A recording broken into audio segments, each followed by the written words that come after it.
Okay, welcome back. We're going to look at how to modify an application which you have already deployed to your FileMaker file. And so let's see, we've got it. We've got the application in our file. We have got Claude code open. We've got our ProofKit demo file folder. This is where all of our code is. And so what we got to do is first we're going to connect to MCP to make sure Claude code can see into our FileMaker file. And then we're going to start a new session and make sure that our folder is selected.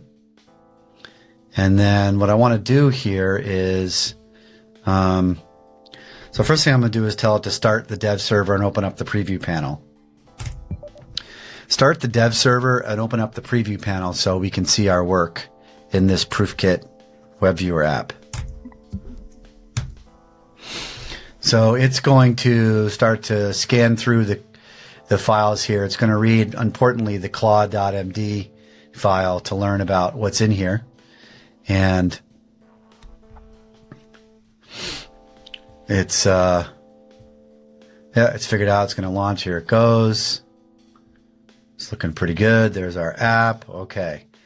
So we've got sort of back to where we were in our first session, but now we've got a new coding session with a fresh context window set. So we are ready to go. So let's add a couple of features. So the first one I want to do is I want to add a light and dark toggle. Add a light and dark toggle to the header of our app. So I want to do light and dark mode here, and the UI kit that's been used here, ShadCN, which is Tailwind and React, has good support for doing dark mode and light mode, and should be able to build us a nice little toggle here. Dark mode variable is always defined, blah, blah, blah. So it's figuring this out. It's going to add a header with the sun moon toggle to the app TSX, which is our main, let's close this window so we get a little more room here. Always allow.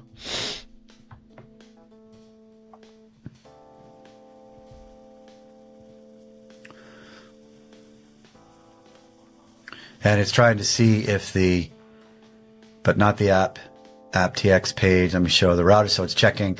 It's just still learning about everything. There it goes. It's figured out the toggle. And I bet it's going to pop up right over here somewhere.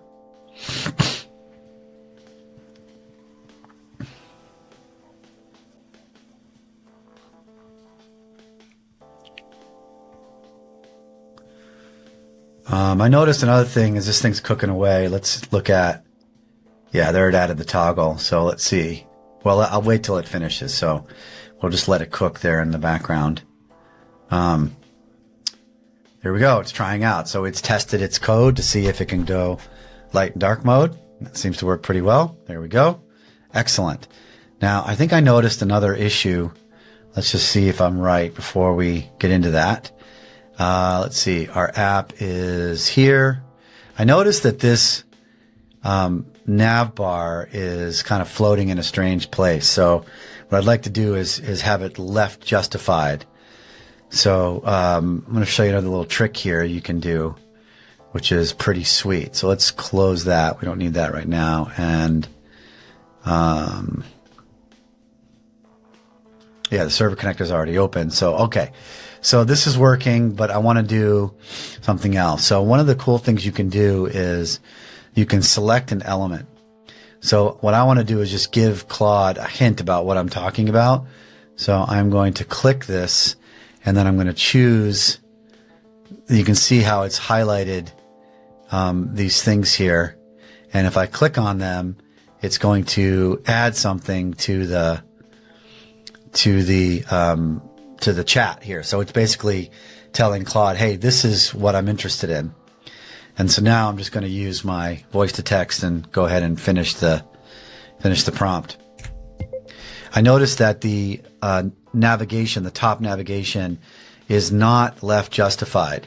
So the customers link, for example, floats away from the left edge as the window expands. I think it would be better if it is left justified in the same way that the sidebar is.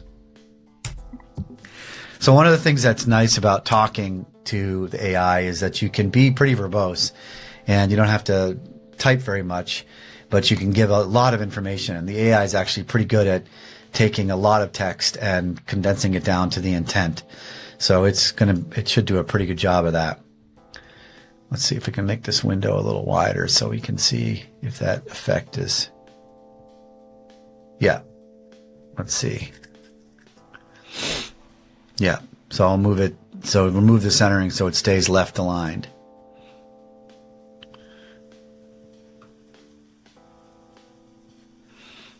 We'll make it as wide as we can here. Yeah, it looks like it's doing a much better job now. There we go. Excellent, excellent. Okay, so we've made a couple of changes, right? We've got light mode and dark mode, and we fixed that other thing. So now what I want to do is just, again, tell it to deploy, to deploy my app. So once we do that, it's going to put it back into that, and it's going to replace the HTML that we already stored in FileMaker with this new stuff. So, okay, deploy this to my FileMaker app, updating the app that's in place. I don't even really have to do that. It will have given this app a name, and it will find that record and replace it. So,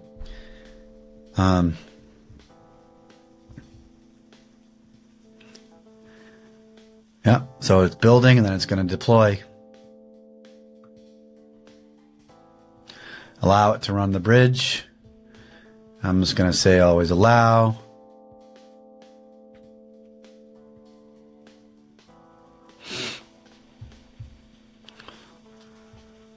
Always allow. And looks like something popped up behind here with the app. There it is with our new toggle, and all is working perfectly. So that's how you update the code that you've already built. So the main thing is, we'll go over that real quick again. We started a new session. I made sure that my folder was selected, and that's this guy here. And then I just started talking again, because Claude has, and any coding agent will read the files that are in here and be able to use that to understand what it needs to do. So let's just take a quick look at those claude.md files. And actually, so claude.md just imports agents.md. Claude is for Claude Code. Agents.md is for every other coding agent. So typically this is a pattern you'll see if you're using Claude, but you want to support, say, Cursor or Codex, that your Claude.md will simply do this @import to agents.md. And then there we go. So it doesn't have a lot in here. It doesn't need a lot.